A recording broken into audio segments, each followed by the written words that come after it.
राधे राधे। राधे राधे महाराज जी। महाराज जी, आजकल के समय में बच्चे चाहे अपनी पसंद से शादी करें या माता पिता की पसंद में, दोनों ही परिस्थिति में परिणाम अच्छे नहीं आते। ऐसे में हम कैसे पता लगे नहीं, कि शादी अच्छे आएंगे कैसे? अच्छे आएंगे कैसे? आजकल बच्चों और बच्चियों के चरित्र पवित्र नहीं है, तो अच्छे कैसे आएंगे? हमारी माताओं बहनों के पहले रहन सहन देखो। बूढ़ी, हम अपने गांव की बता रहे हैं, बूढ़ी थी पर इतने से नीचे इतना, और आज बच्चे बच्चियां कैसी पोशाकें पहन रहे हैं, कैसे आचरण कर रहे हैं। एक लड़के से ब्रेकअप, दूसरे से व्यवहार, फिर दूसरे से ब्रेकअप, फिर तीसरे से व्यवहार, और व्यवहार व्यभिचार में परिवर्तित हो रहा है। कैसे शुद्ध होगा? मान लो हमें 4 होटल के भोजन खाने की जबान में आदत पड़ गई है, तो घर की रसोई का भोजन अच्छा नहीं लगेगा।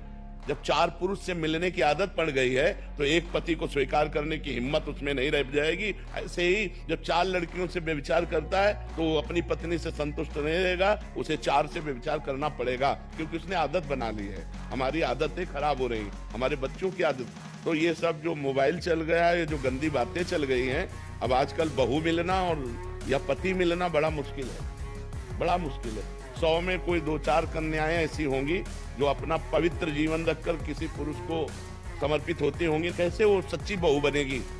जो 4 लड़कों से मिल चुकी वो सच्ची बहू बनेगी? जो 4 लड़कियों से मिल चुका वो सच्चा पति बन पाएगा? तो अब ये हमारा भारत देश धर्म प्रधान देश है। अब जो हमारे देश में गलतियां घुस गई हैं, विदेशी ये माहौल घुस गया है। ये लिव इन रिलेशन क्या है? गंदगी का खजाना, गंदगी का खजाना।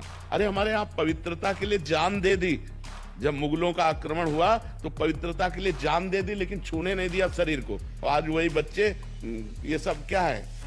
अपने पति के लिए प्राण देने की भावना हमारे देश में रही है कि हमारी जान चाहे चली जाए, मेरे पति का बाल बांका न हो। और यहाँ पतियों के साथ ऐसा व्यवहार हो रहा है। अपनी पत्नी को प्राण माना गया है, अर्धांगिनी माना गया है। कहाँ हमारे देश की ये भाषाएं गई?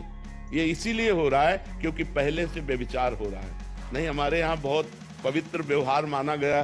ब्याह हुआ, पूरे गांव के देवी देवताओं का पूजन होता था, बुजुर्गों के आशीर्वाद लिए जाते, तब वो गृहस्थ धर्म में जाते थे। आज पहले ही व्यभिचार किए बैठे हुए हैं, पहले ही गंदे आचरण किए बैठे हैं। क्या जाने उस पवित्र धारा को, क्या मानेंगे पाणी ग्रहण को? नहीं, जिस पति ने पाणी ग्रहण कर लिया उसके लिए जीवन समर्पित किया जाता है। हमारा भारत देश है, हमारा विदेश नहीं कि आज इसके साथ, कल उसके साथ, परसों उसके साथ। तो माता जी, अब सबसे बड़ी समस्या है कि बच्चे बच्चियां ही पवित्र नहीं हैं। वो अगर किसी तरह से पवित्र मिल जाए तो भगवान का वरदान समझो। हम कहते हैं चलो जो बच्चापन में गलती हो गई, लेकिन ब्याह होने के बाद तो सुधर जाओ। बड़ा विचित्र समय है, बड़ा विचित्र समय है।